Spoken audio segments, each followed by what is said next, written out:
आपको याद होगा, क्योंकि मैं हर दिन कहता हूं कि अभिनेता सुशांत सिंह राजपूत ने आत्महत्या नहीं की थी, उसकी आकस्मिक मौत हुई थी। सुशांत राजपूत को जानबूझकर मानसिक रोगी बताया गया था और इलाज के नाम पर उसे मौत दी गई थी।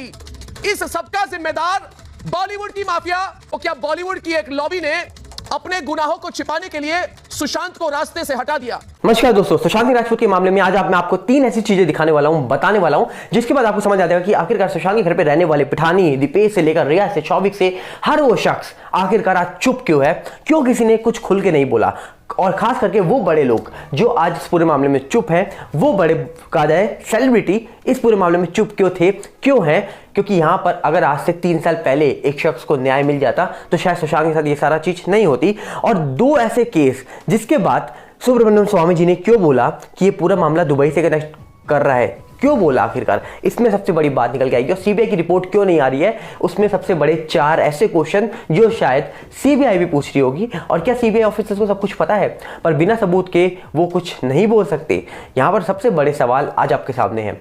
यहाँ पर देखा जाए सुशांत सिंह राजपूत जो हमारे साथ आज नहीं है, इनके जाने के बाद रिया चक्रवर्ती ने इनके ऊपर बहुत सारे एलिगेशन लगाए कि ये ड्रग लेते थे, ये ड्रगी थे। तो यहाँ पर सबसे बड़ा सवाल ये कि आखिरकार जो इंसान भी, कोई भी इंसान अगर ड्रगी होता है तो अगर उसकी कोई विसरा रिपोर्ट आती है, विसरा रिपोर्ट में कहा जाता है कि पिछले कुछ टाइम का उनके पेट में जो भी चीज़ गई होती है वो चीज़ें पता लग जाती है। अब उसमें उनके पेट में ना तो अल्कोहल मिली ना ड्रग मिली, तो आखिरकार कोई अगर शख्स ड्रगी होगा भी तो क्या वो शख्स अपने अंतिम समय से कुछ टाइम पहले तक ड्रग छोड़ देगा? आप खुद सोचिए। आपको याद होगा ये दीपेश सावंत और ये सारे लोगों ने क्या बोला था कि हमने कुछ सिगरेट या कुछ भी चीज़ भर के रखी थी, ये किसने पी ली? सुशांत ने पी ली।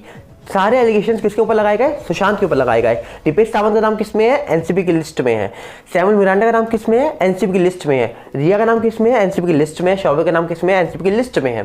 तो यहाँ पर साफ दिख रहा है कि इन सब की जो प्लानिंग है वो एक्सपोज हो चुकी है अब। और दूसरी साइड सबसे बड़ा सवाल इस पूरे केस का जब निकल के आया कि रिया चक्रवर्ती ने जो एलिगेशंस लगाए कि सुशांत ड्रगी है, पर विसरा में कुछ भी ऐसा नहीं निकल के आया, ना वो ड्रग लिया हुआ शख्स निकला, ना ही अल्कोहल लिया हुआ शख्स निकला। और ये सारी चीजें क्यों कनेक्ट करी सुब्रमण्यम स्वामी जी ने दुबई केस से? क्योंकि आपको बता दिया जाए, श्रीदेवी वाला केस जब हुआ था तब भी यहाँ पर सुब्रमण्यम स्वामी से लेकर अमर सिंह, जो अमर सिंह जी आज हमारे साथ नहीं है, उन्होंने भी सवाल उठाए थे कि आखिरकार इन पूरे केस की जांच होनी चाहिए, इस पूरे केस में दुबई कनेक्शन है।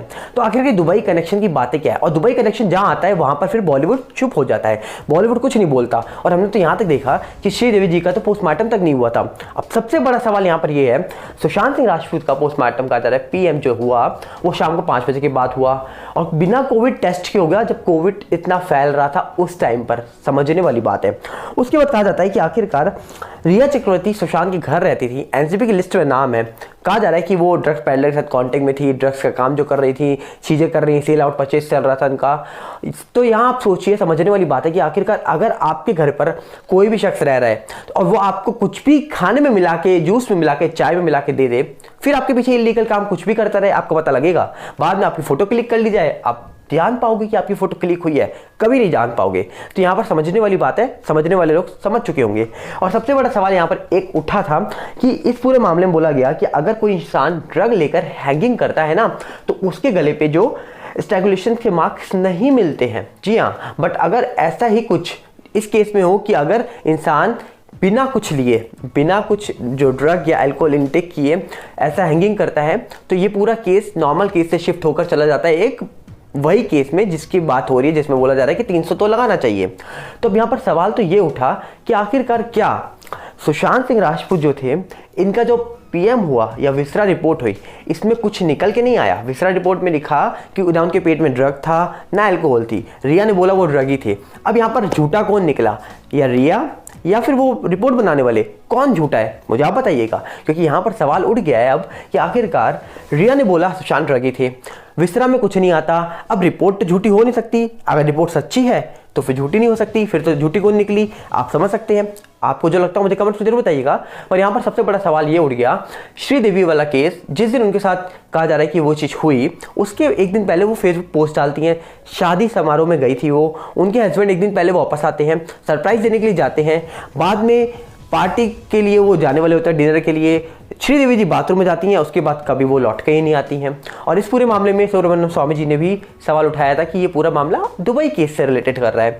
तो आखिरकार ये सारा मामला दुबई जाके अटक जाता है, और जब दुबई की बात निकल के आती है तब बॉलीवुड चुप हो जाता है। क्यों आखिरकार, क्यों? और ये सारी चीजें जो होती हैं, आप सोचिए, एक समझने वाली बात है, जो आउटसाइडर होते हैं उनके लिए बोला जाता है ये साइड केस है, और जो इनसाइडर होते हैं उनके लिए ये एक केस हादसा हो जाता है। ये समझने वाली बात है कि आखिरकार जो आउटसाइडर है उनके लिए हमेशा सुसाइड यूज होता है, और जो इनसाइडर है उनके लिए हादसा यूज होता है। क्यों आखिरकार, क्यों? क्योंकि आप भी जानते हैं श्रीदेवी जी की एक बहुत बड़ी फैन है, वो आज तक उनके न्याय के लिए याचिका डालती हैं, वो आज भी उनके न्याय के लिए खड़ी होती हैं। क्यों आखिरकार, क्यों स्वामी जी ने भी सवाल उठाए, क्यों अमर सिंह जी ने भी सवाल उठाए थे इस पूरे मामले में, क्यों श्रीदेवी जी का इंडिया आगे पोस्टमार्टम नहीं हुआ था? समझने वाली बात है ये।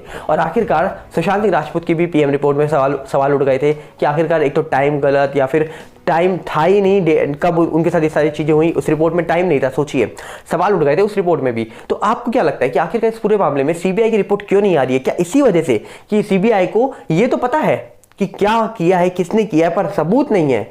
क्या उनको नहीं पता कि सुशांत को अगर कोई ड्रग देता था तो किस में देता था? चाय में, कॉफी में, जूस में, किस में?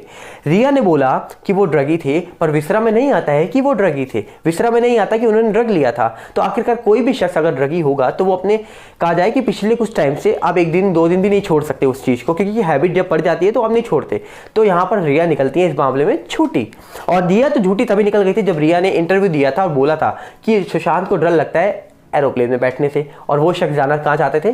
चांद पर। तो यहाँ पर ही समझ आ गया होगा, जो शख्स नासा में जाकर ट्रेनिंग लेकर आए, जो शख्स प्लानिंग बना रहा हो 2024 में चांद में जाने की, उसको बोला जा रहा है कि वो एरोप्लेन में बैठकर डरता है। समझिए इस बात को।